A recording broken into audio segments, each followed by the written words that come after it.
Assalamualaikum warahmatullahi wabarakatuh dan salam sejahtera. Hari ini kita akan belajar tingkatan 5 KSSM bab 2 Perlembagaan Persekutuan di bawah tajuk kecilnya Latar Belakang Sejarah Perlembagaan Persekutuan.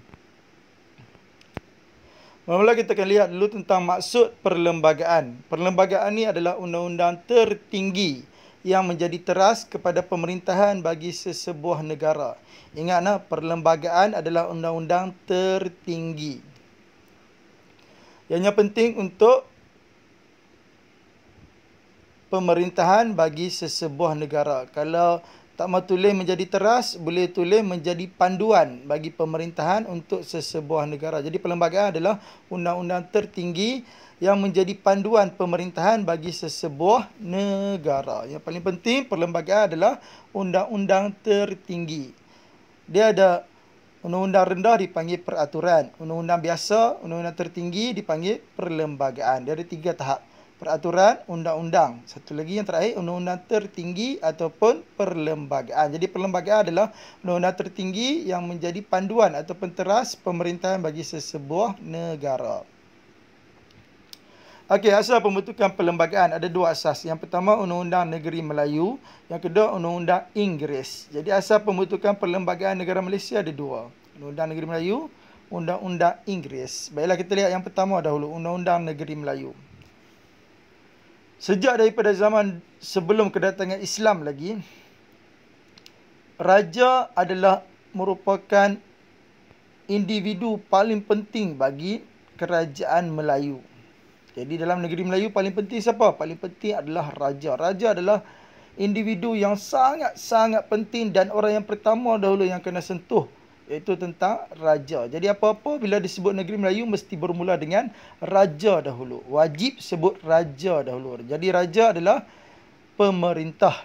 Bila ada raja mesti ada rakyat. Rakyat perlu memberi ketaat-setiaan kepada raja. Jadi undang-undang dan sistem pemerintahan ditentukan oleh raja. Sebab tu raja adalah orang paling penting bagi negeri Melayu. Bila ada raja, ingatlah, bila ada raja mesti ada rakyat. Apa tanggungjawab rakyat? Menumpahkan taat setia kepada raja. Jadi rajalah yang akan menentukan segala bentuk undang-undang dan pemerintahan bagi negeri Melayunya. Sebelum kedatangan Barat, undang-undang terawal yang wujud ialah undang-undang zaman Kesultanan Melayu Melaka, iaitu ada 2, Hukum Kanun Melaka dengan Undang-Undang Laut Melaka. Ingatlah, undang-undang terawal bagi negeri Melayu adalah pada zaman Kesultanan Melayu Melaka, iaitu Undang-Undang Laut Melaka dengan Hukum Kanun Melaka. Undang-Undang Kesultanan Melayu Melaka inilah yang mempengaruhi undang-undang negeri lain seperti Undang-Undang Johor, Pahang, Kedah dan juga Perak. Ataupun Jodoh, Pahang, Dah, Perak. Jodoh tu Johor, Pahang tu Pahang, Dah tu Kedah, Perak adalah Undang-Undang Perak. Segala undang-undang ini menjadi panduan kepada raja dan pembesar dalam memerintah negara. Semua undang-undang mesti menjadi panduan kepada pemerintahan bagi sesebuah negara.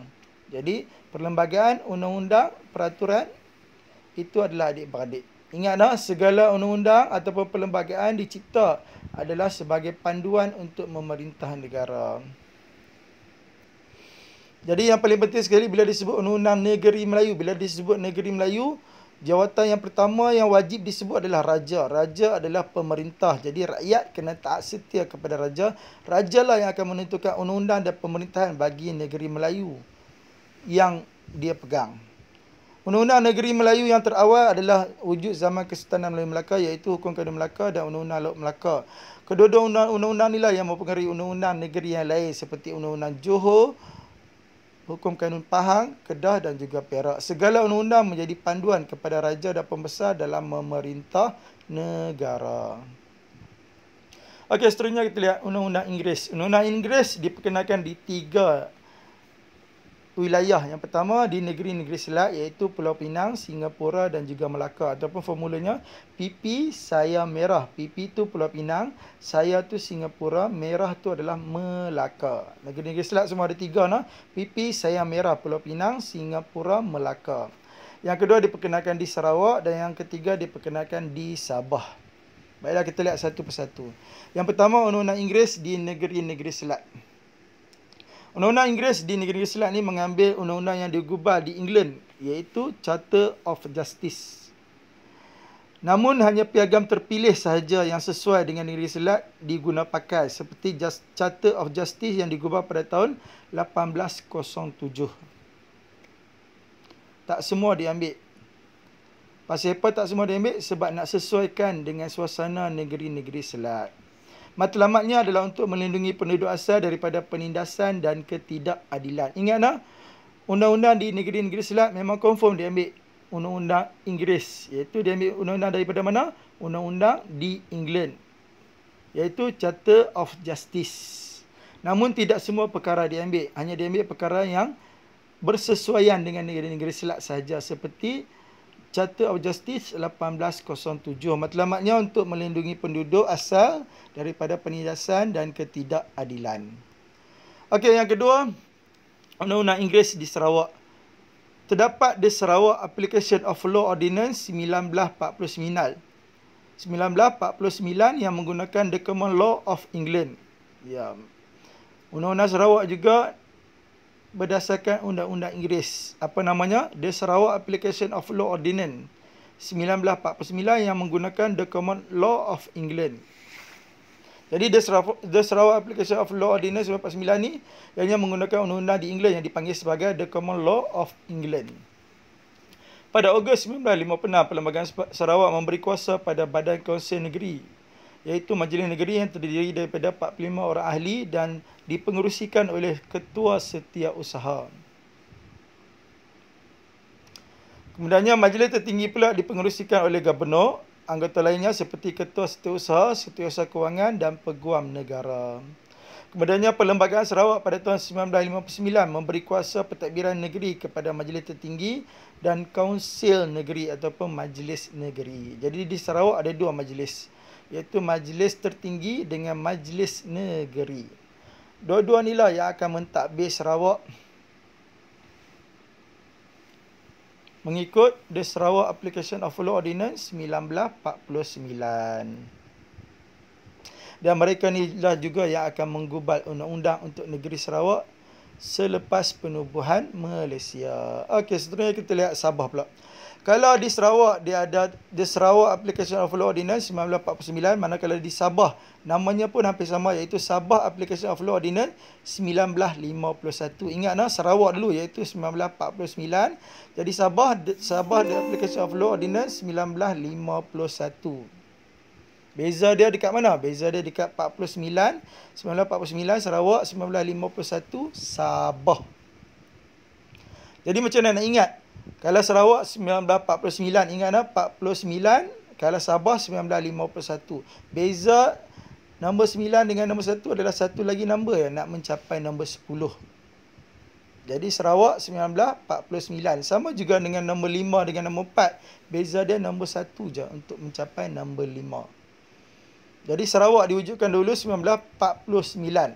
Jadi Sabah 1951. Jadi Sarawak Application of Law Ordinance 1949, manakala Sabah Application of Law Ordinance 1951. Ingat beza nombor 1 je. Nak jadi 10 dan nak jadi nombor 5. Kalau nak jadi nombor 10, 1949, nak jadi nombor 5, 1951. Jadi dalam Sabah Application of Law Ordinance 1951 menubuhkan Majlis Undangan dan Majlis Kerja pada tahun 1950. Ya, Majlis Undangan dan Majlis Kerja ni diwujudkan terlebih dahulu sebelum termaktubnya Undang-Undang Sabah pada tahun 1951. Jadi di Sabah ni yang mentadbir Sabah ada dua, Majlis Undangan dan Majlis Kerja. Majlis Undangan memberi kuasa kepada Gubernur untuk gubal undang-undang dalam pemerintahannya sendiri. Jadi di Sabah dia ada Majlis Undangan dengan Majlis Kerja. Manakala di Sarawak ada Majlis Tertinggi dengan Majlis Negeri. Dua-dua majlis inilah yang akan menggubal undang-undang di Sabah selepas Sabah memerintah negerinya sendiri. Okey, kita lihat seterusnya. Contoh soalan esei markahnya 20 markah, iaitu 2, 4, 6, 8. Okey, kita lihat satu persatu. Soalan A dulu. Soalan A dia tanya, apakah maksud perlembagaan 2 markah? Apakah hendak soalan? Soalan nak kita uraikan tentang maksud perlembagaan. Maksud perlembagaan ialah undang-undang tertinggi yang menjadi teras pemerintahan bagi sesebuah negara. Ataupun diubah ayatnya, maksud perlembagaan ialah undang-undang tertinggi yang menjadi panduan pemerintahan bagi sesebuah negara. Dekat situ ada 2 markah. Yang pertama, markah dekat undang-undang tertinggi.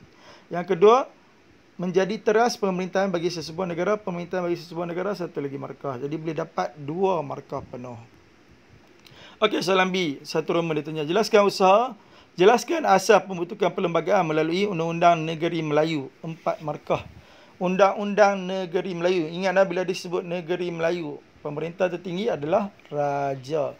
Undang-Undang Negeri Melayu pertama yang diwujudkan zaman bila? Zaman Kesultanan Melayu Melaka. Baiklah, untuk jawab soalan esei, seperti biasa, mulakan dengan pembuka soalan dulu. Asal pembentukan perlembagaan melalui Undang-Undang Negeri Melayu ialah Raja sebagai pemerintah, titik. Lepas titik, wajib letak penanda wacana. Penanda wacana cikgu ajak menggunakan number. Jadi kedua. Kenapa kedua? Sebab isi kedua. Kedua, koma. Rakyat memberi ketaat-setiaan kepada Raja. Lepas kedua, ketiga. Undang-undang dan sistem pemerintahan ditentukan oleh Raja. Lepas ketiga, keempat. Sebelum kedatangan Barat, undang-undang terawal yang wujud ialah undang-undang zaman Kesultanan Melaka, iaitu Hukum Kanun Melaka dan Undang-Undang Laut Melaka. Okey, kita lihat soalan B2 Roman. Dia tanya, jelaskan asal pembentukan perlembagaan melalui Undang-Undang Inggeris. 6 markah. Ingatlah, Undang-Undang Inggeris diperkenalkan di 3 kawasan, iaitu Negeri Selat, Sarawak dengan Sabah. Okey, jadi untuk memulakan jawapan bagi soalan esei ni, harus bermula dengan pembuka soalan. Jadi ambil bilik pembuka soalan. Asal pembentukan perlembagaan melalui Undang-Undang Inggeris ialah mengambil undang-undang yang digubah di England, iaitu Charter of Justice. Piagam terpilih yang sesuai dengan Negeri Selat sahaja digunakan pakai, seperti Charter of Justice 1807. Sepatutnya jawapan pelajar kena ada perkataan negeri-negeri Selat. Di sini cikgu tertinggal perkataan negeri-negeri Selat. Jadi jawapannya sepatutnya jadi macam ni. Sepatutnya jawapan menjadi sebegini. Dengar elok nah. Asal pembentukan perlembagaan melalui Undang-Undang Inggeris ialah di negeri-negeri Selat. Undang-undangnya diambil berdasarkan undang-undang yang digubah di England, iaitu Charter of Justice. Namun piagam terpilih sahaja yang sesuai dengan Negeri Selat digunakan pakai, seperti Charter of Justice 1807. Titik. Macam mana nak memulakan isi yang kedua? Menggunakan number.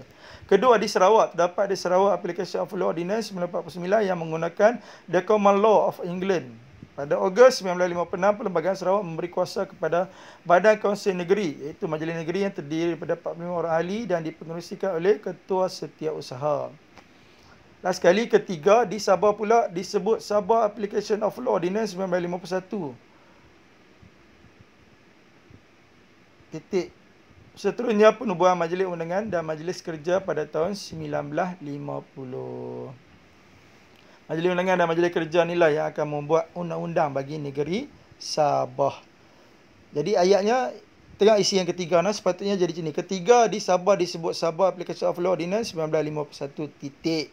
Lepas titik tu bermaksud seterusnya penubuhan Majlis Undangan dan Majlis Kerja pada tahun 1950. Okey, dan last sekali kita lihat soalan kebat. Dia tanya, berdasarkan pengetahuan sejarah anda, bagaimanakah perlembagaan negara dapat memperkukuhkan perpaduan dan keamanan negara kita? Apa kehendak soalan? Perlembagaan negara dapat memperkukuhkan perpaduan dan keamanan. Jadi seperti biasa, untuk jawab soalan esei, wajib bermula dengan pembuka soalan. Perlembagaan negara dapat memperkukuhkan perpaduan dan keamanan negara kita ialah melalui kewujudan Pakatan Murni antara masyarakat pelbagai kaum di tanah Melayu. Contohnya, Melayu, Cina dan India. Huraiannya, hari ini agar keharmonian kaum dapat dicapai dan kesannya negara menjadi aman dan kedaulatan negara terjamin. Di situ ada 5 markah. Tengok isi dia, Pakatan Murni, contohnya Melayu, Cina, India. Huraiannya, keharmonian kaum dapat dicapai. Kesannya ada 2, iaitu negara menjadi aman, 1 markah, dan kedaulatan negara terjamin, 1 markah. Isi yang pertama ada 5 markah. Macam mana nak memulakan isi yang kedua? Menggunakan number. Jadi kedua, membentuk negara tanpa pertumpahan darah. Huraiannya, hari ini melalui kerjasama dan kesepakatan pemimpin pelbagai kaum dalam menentukan hala tuju negara. Contohnya, Tunku Abdul Rahman bersama dengan pemimpin pelbagai kaum yang lain membuat rombongan menuntut kemerdekaan di London. Last sekali, kesannya kemerdekaan negara dapat dicapai dengan mudah. Isi yang kedua ada 4 markah. Jadi, untuk isi yang kedua saja, iaitu membentuk negara tanpa pertumpahan darah, 1 markah. Huraiannya 1 markah. Kerjasama dan kesepakatan pemimpin pelbagai kaum, 1 markah. Contohnya, Tunku Abdul Rahman dengan pemimpin lain Bagi kawan yang lain, membuat bunga kemerdekaan Kelanda 1 markah dan kesannya kemerdekaan negara dicapai dengan mudah 1 markah. Jadi semua sekali 5 tambah 4, 9 markah. Jadi layak ada dapat 8 markah penuh. Sangat-sangat layak. Okey, hanya sekadar itu saja daripada cikgu untuk hari ini.